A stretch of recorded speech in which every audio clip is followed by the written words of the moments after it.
Pour gagner en bourse, vous devez séparer votre ego de vos gains et accepter d'avoir tort. La vraie folie, c'est de faire encore et toujours la même chose et de s'attendre à un résultat différent. Gagner en trading demande un juste équilibre entre la conviction de suivre ses idées et la flexibilité de reconnaître ses erreurs. Même si du coup je manque de légitimité sur cet actif, je vais plus loin dans la vidéo vous partager quelques graphes très pertinents au sujet de Link.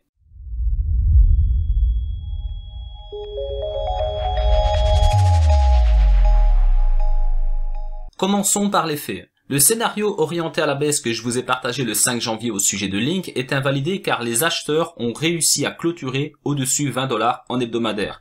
Le 7 janvier, j'ai partagé une autre vidéo sur Twitter où j'expliquais que les probabilités de mon scénario avaient diminué. Le 14 janvier, j'ai partagé une dernière vidéo juste avant la pulsion pour vous dire que les acheteurs avaient réussi à renverser la vapeur. C'est une bonne chose que je me suis trompé, car je vais pouvoir vous apprendre des choses essentielles pour évoluer dans l'investissement et le trading. Je suis convaincu que toutes les personnes qui vont regarder cette vidéo jusqu'au bout ne vont pas le regretter, car dans le trading, tout se passe dans la tête. Je vais commencer par une petite histoire que j'ai lue un jour au sujet d'Albert Einstein. Un jour, son instituteur lui demande d'écrire la table de 10 sur le tableau. Il écrit 10, 20, 30, 40, 50, 60, 70, 80... et 91, ou 91 pour les Français. Au moment de son erreur, tout le monde s'est mis à rire aux éclats. Albert Einstein a attendu que tout le monde se taise et il a dit « J'ai eu raison 9 fois, personne ne m'a dit que c'était bien, je me suis trompé une seule fois et vous vous êtes tous moqués de moi. » Il y a malheureusement encore du monde qui se contente de remonter uniquement les erreurs des autres. Cette mauvaise foi est aussi omniprésente dans le trading. À titre d'exemple sur le Bitcoin, j'ai dit en public que je prenais des positions, ici sur le bottom, en fin 2018. Ensuite, je suis venu à contre-courant, ici carrément là sur le haut de cette mèche, et je vous ai dit donc pendant que tout le monde visait les 20K, je vous ai dit que je passais à la vente et que je fixais une dernière cible ici carrément sur la mèche à 6500 $. Je n'ai pas pu anticiper le flash crash, bien évidemment, mais ici quelque part à 7200 $, je vous ai dit qu'on avait déjà un signal puissant acheteur.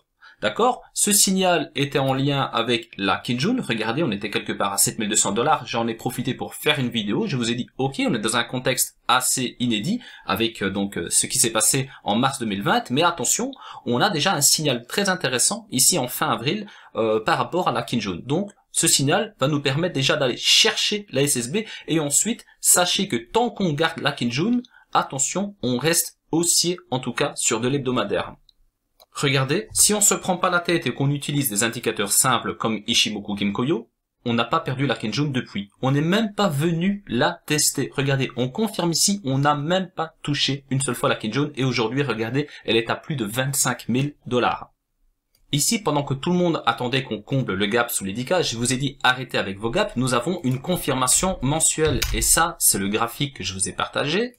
Je vous ai dit, regardez, nous avons une confirmation mensuelle ici en juillet 2020, donc avec la clôture du mois de juillet au mois d'août, je vous ai dit, attention, là maintenant l'objectif c'est d'aller chercher l'ATH ici en termes de clôture mensuelle, donc 14 000 $, et tant que nous gardons ce support, tant qu'on clôture au-dessus, on reste haussier. Regardez, on perce ici, mais on clôture parfaitement dessous. Ensuite, on vient chercher l'objectif, ensuite, je vous ai dit, moi de mon côté, on va aller chercher la mèche, donc regardez la mèche, c'est pile poil ça, que les acheteurs ont été cherchés, donc c'est vraiment chirurgical, et ensuite, voilà, nous avons donc une confirmation, et on a été chercher encore un plus haut, donc aux alentours de 42 000 $.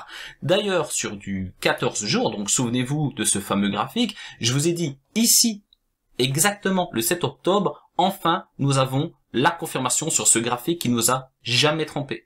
Donc on était plus ou moins à 11 300 $, pendant que tout le monde encore attendait le fameux gap sous les 10K. Je vous ai dit ici, non, nous n'avons pas de confirmation car la lag span bloque contre de la Kijun. Ensuite, ici, on ne perce pas, on clôture parfaitement en dessous les SSB. On a un double bottom qui est assez exclusif sur cette unité de temps. Donc, on vient rechercher les SSB, d'accord? On perce, on clôture en dessous. Même chose ici, là, on retrace. Mais je vous ai dit, regardez, on a un rebond parfait ici de la lag span sur la SSB qui est un peu plus basse. Donc là, ici, le 7 octobre, on confirme sur le chandelier, mais aussi sur la lag span. Donc, du coup, je vous avais dit, on a un objectif très haut, car on n'a pas beaucoup de résistance ici sur le 14 day. Donc, l'objectif, c'était plus ou moins 20 000 $. Donc voilà un petit peu pour vous citer quelques exemples que j'ai partagés sur YouTube, là où j'étais positionné, on va dire, du bon côté. Mais oui, c'est des choses qui arrivent. Je peux avoir tort, et ça a été le cas sur Link, et ça arrivera encore et encore. Donc je vais m'arrêter là pour les exemples car je n'ai pas envie de me faire passer moi aussi pour un vantard, mais pendant ce temps-là, il n'y a pas eu de moquerie. Ils sont heureusement très peu, mais suite à l'invalidation du scénario que j'ai partagé au sujet de Link sur YouTube, moi aussi, j'ai eu droit à quelques moqueries qui me rappellent un peu la cour de récréation en maternelle. Ce qui me fait tristement sourire, c'est qu'ils ne savent pas pourquoi ils ont gagné, mais moi, en tout cas, je sais pourquoi j'ai perdu. Le risque provient de ne pas savoir ce que l'on fait. Warren Buffett. C'est dangereux d'avoir tout le temps raison quand on partage ses plans publics, car une partie de la communauté ne se pose plus de questions et suit aveuglément. Vous avez vu, Slash, il a dit que ça allait monter, ça monte. Slash, il a dit que ça allait descendre, ça descend. Donc, quand on suit quelqu'un comme ça aveuglément, à un moment donné, on sait même pas pourquoi on achète, on ne sait même pas pourquoi on vend, et pour moi, je trouve que c'est ça qui est très dangereux. Donc c'est très bien que j'ai eu tort car cela va vous permettre de comprendre que vous devez apprendre à pêcher le poisson et arrêter d'attendre qu'on vous l'apporte. Pour gagner de l'argent, vous devez tenir une position avec conviction. C'est très difficile si vous suivez quelqu'un d'autre. On m'a demandé plusieurs fois de travailler pour des fonds d'investissement. La dernière fois qu'on me l'a proposé, j'ai dit non car comme vous le savez, je suis full-time sur mon projet, mais j'ai quand même pris le temps d'analyser mon track record à l'échelle annuelle. Le chiffre est très positif, mais j'ai vu un bon nombre de trades perdants. Ce chiffre est positif car je vais toujours me positionner sur des trades avec un bon ratio rendement-risque. Ce ratio va me permettre de perdre à 2 ou 3 reprises et d'être en positif avec un seul trade gagnant sur 3 ou 4 par exemple. Le secret pour gagner en bourse n'est pas d'avoir raison tout le temps, mais de gagner même si vous vous trompez plus d'une fois sur 2. Aussi, j'en vois encore beaucoup confondre l'investissement et le trading. Il y a des personnes peu expérimentées qui n'hésitent pas de couper leur position à la suite d'une vidéo partagée sur YouTube. Leur but est de gagner toujours plus, mais vous devez retenir une seule chose. Votre objectif, c'est avant tout de protéger votre investissement. Les gains, c'est ensuite. La première chose, c'est votre capital d'investissement. Donc, sachez aussi que les réseaux sociaux, vous devez les considérer comme un partage et non comme des indications d'achat ou de vente. Moi, de mon côté, je n'ai jamais été contradictoire sur ma position en tant qu'analyste sur YouTube, car quand vous venez vers moi pour me féliciter d'avoir gagné de l'argent parce que vous avez suivi des trades que j'ai partagés, ou plutôt des graphiques que j'ai partagés sur YouTube, je ne vais pas m'amuser à prendre une capture d'image et me vanter sur Twitter par exemple. Au contraire, je vais vous répondre qu'il y a un gros problème si vous avez gagné de l'argent grâce à moi, car vous ne savez même pas pourquoi vous avez gagné de l'argent, et ça, c'est dangereux. Dites-moi si j'ai tort en commentaire. Quand quelqu'un a raison sur les réseaux sociaux, il va dire « c'est grâce à moi », et quand il a tort, il va se justifier en vous disant qu'il n'est pas conseiller financier. Vous ne trouvez pas ça contradictoire? Il faut choisir. Si vous vous positionnez en tant qu'influenceur, il faut assumer aussi les fois où vous avez tort. C'est un peu comme les top 5, les top 10, les top 50, etc. Tous ceux qui ont suivi ces tops en 2018, 2019 et une partie aussi de 2020, ils se sont fait tous complètement lessivés. Comme ces gens-là ont investi dans quelque chose qu'ils ne comprenaient pas en suivant les autres, ils ne se sont pas sentis responsables. Oh non, ces gens-là se croient vraiment la banque. Quand ils regardent une vidéo sur YouTube en rentrant du travail, ils pensent qu'ils ont un banquier en face d'eux qui leur disent, voilà, il faut investir dans ceci, dans cela. Du coup, qu'est-ce qu'ils ont fait quand ils ont perdu de l'argent? Ben, ils ont pointé du doigt les pauvres personnes qui ont pris de leur temps pour créer du contenu et partager leurs idées sur YouTube, par exemple. Par rapport donc à tous ces top 5, top 10, top 50, top 1000 crypto. Donc devinez les réponses qu'ils ont eues donc en 2018, 2019, etc. Ils ont eu des réponses du genre « je ne suis pas un conseiller financier, vous êtes responsable, etc. etc. » Maintenant que tout monte, c'est très intéressant car le genre de message que je vois tous les jours, c'est grâce à moi que vous avez gagné de l'argent. Je vous l'ai présenté juste avant que ça monte, je suis le meilleur, etc., etc. Je pense que vous avez compris où je veux en venir. Quand ça descend, ils ne sont pas conseillers financiers, et quand ça monte, c'est grâce à moi. Voilà, sachez que c'est bienveillant car je sais qu'il y a beaucoup de nouveaux investisseurs qui sont arrivés donc suite à la grosse impulsion du Bitcoin, et du coup, si vous prenez conscience de ce que je viens de vous dire, franchement, ça va vraiment beaucoup vous aider. Je sais qu'il y a des personnes expérimentées qui me suivent pour donc bénéficier de ma vue d'ensemble sur le marché des cryptos, mais voilà, je voulais absolument donc expliquer cela, en tout cas à la communauté, car c'est vrai que quand je pars dans mes analyses, je suis directement presque en train de parler en japonais, il y a peu de personnes qui arrivent à me suivre, mais cette parenthèse, il fallait vraiment que je la fasse, car il y a vraiment encore trop de personnes qui dépendent des réseaux sociaux, et ça, C'est la meilleure chose pour perdre de l'argent. Donc dites-vous, ça va marcher une fois, deux fois, trois fois, mais à un moment donné, vous allez perdre de l'argent, voire tout votre argent, et vous allez vous dire, merde, qu'est-ce qui s'est passé? Et vous allez pointer du doigt la personne qui vous a dit ce qu'il fallait faire, et ensuite cette personne-là va vous répondre c'est de ta faute, fallait pas me suivre. Et vous, en entendant, vous êtes à la case départ, et pour vous relever après de cela, c'est très très difficile. Donc soyez responsable, formez-vous et arrêtez de dépendre des réseaux sociaux. Donc tout cela, ça vous permet d'avoir une idée, ça ne doit pas aller plus loin. Maintenant, comme promis, je vais vous partager quelques graphiques intéressants au sujet de Link. Je vais commencer contre le dollar ici sur du daily et ensuite je vais évoluer aussi contre le Bitcoin. Donc regardez, on forme un canal haussier et ce qui est intéressant c'est que par exemple ici on perce avec la Lagenspan, on perce le canal haussier mais aussi la SSB. Mais regardez, c'est le chandelier qui bloque. Et dans le cas contraire, c'est la Lagenspan qui bloque. Donc ici au chandelier, sur le chandelier, pardon, on n'est pas encore sur le haut du canal, mais là on bloque avec la Lagenspan, idem ici. Alors ici très intéressant.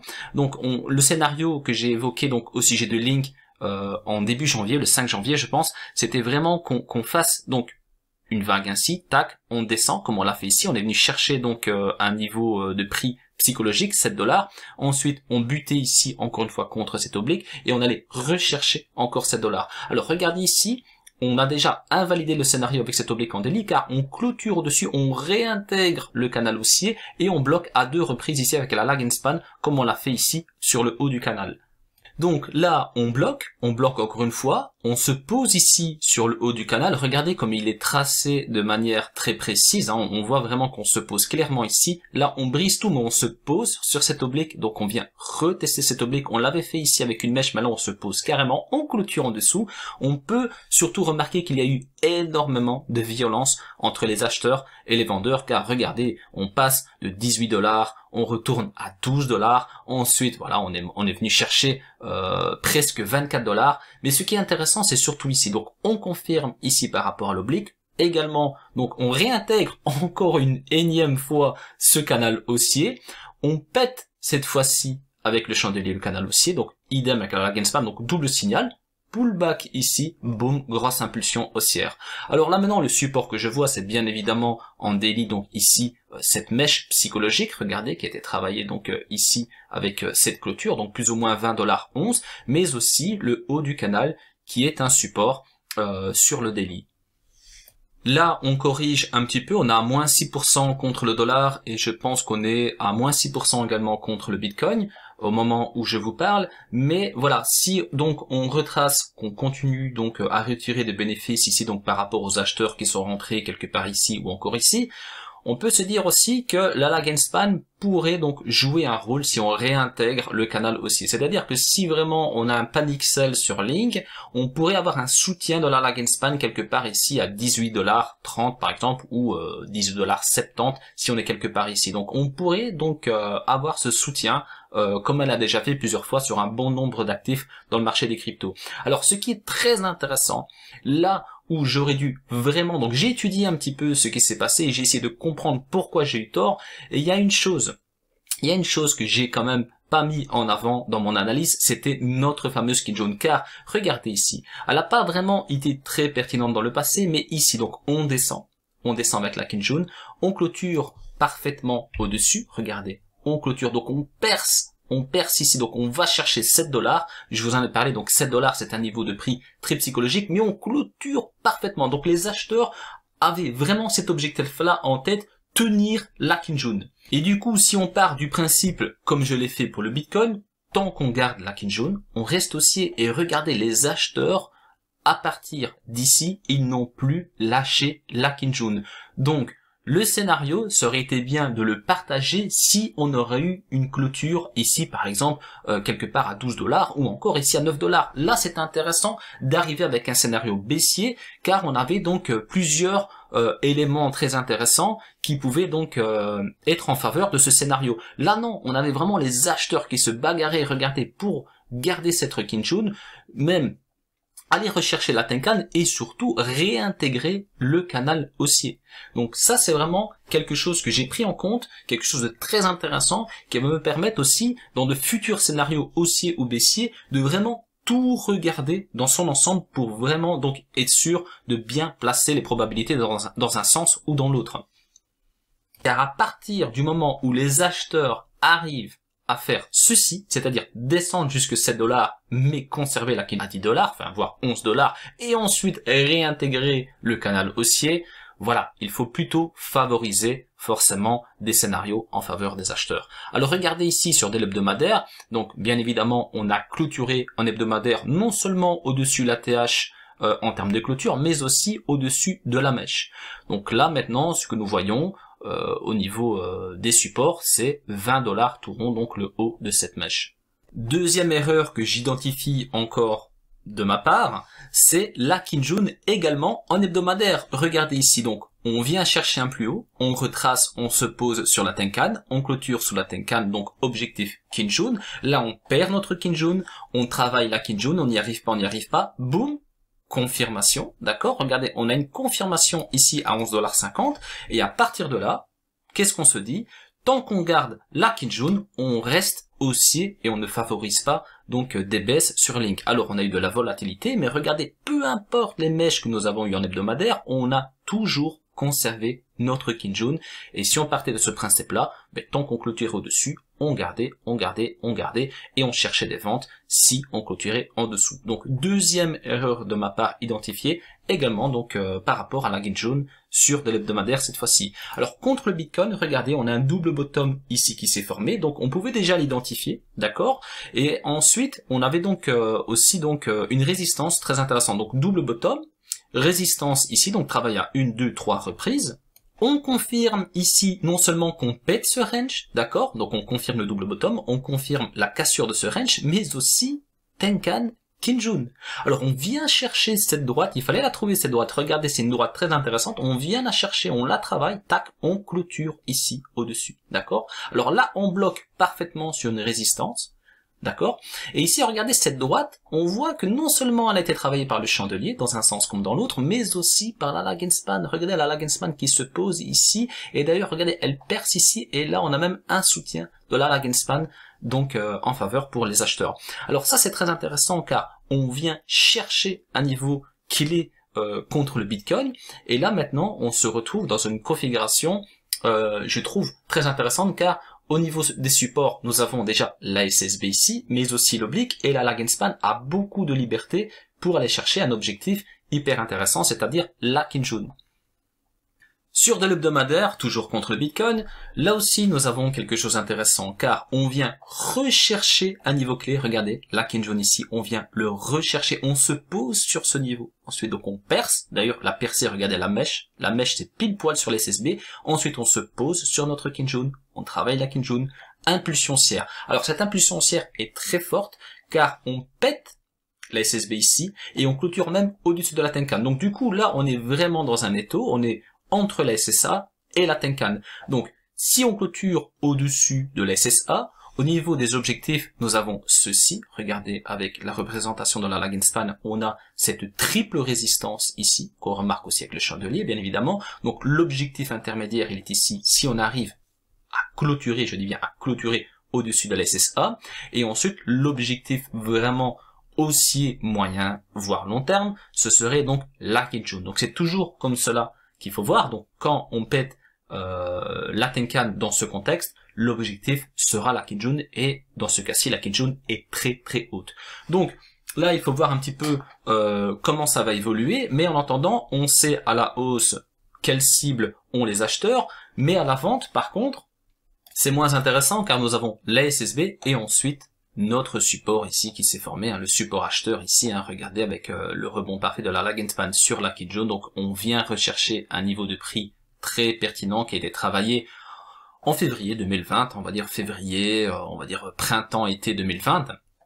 Mais voilà, si on vient rechercher ce support, on pourrait aussi dessiner doucement mais sûrement un double bottom pour après ensuite aller chercher, pourquoi pas, encore une fois notre Tenkan ou alors ici la SSB. Mais voilà, contre le Bitcoin c'est assez délicat car le Bitcoin a pris beaucoup de valeur, d'accord. Le Bitcoin n'est pas à 20 000 $ au moment où je vous parle, donc c'est très difficile d'évoluer contre le Bitcoin. On remarque la même chose que ce soit donc sur Litecoin, Ethereum, XRP, on est vraiment très très bas, on est sur des niveaux très très bas contre le Bitcoin. Donc Link, En tout cas, voilà, on a quelque chose d'intéressant qui s'est formé, on est dans un piège ici, ou plutôt dans un étau, donc il va falloir qu'on se libère de ce passage étroit pour aller chercher des objectifs contre Bitcoin, et si on échoue, ben voilà, on a notre support acheteur ici, qui pour moi est très intéressant. Je dirais même que c'est un support en béton, car regardez ici, on se pose carrément dessus. Donc pour aller plus bas contre le Bitcoin, il faudrait vraiment une bad news, un peu comme au sujet d'XRP là en décembre. Il faudrait vraiment une news de ce type pour que Link s'enfonce très très bas contre le Bitcoin. Donc retenez bien contre le dollar, tant qu'on garde notre Kijun en hebdomadaire, on est haussier. Maintenant, sachez qu'on est très loin de notre Kijun, d'accord? Quand on est ici quelque part et qu'on achète sur la Kijun, c'est bien. Par contre, les personnes qui achètent tout en haut là maintenant, ben voilà, soyez prêts aussi. On vient de tester cette Kijun. Donc si c'est de l'investissement, vous visez 30, 40 dollars, que sais-je, c'est très bien, mais ne soyez pas effrayés si on vient toucher la Kijun, c'est tout à fait possible. Peu importe les bonnes ou les mauvaises nouvelles.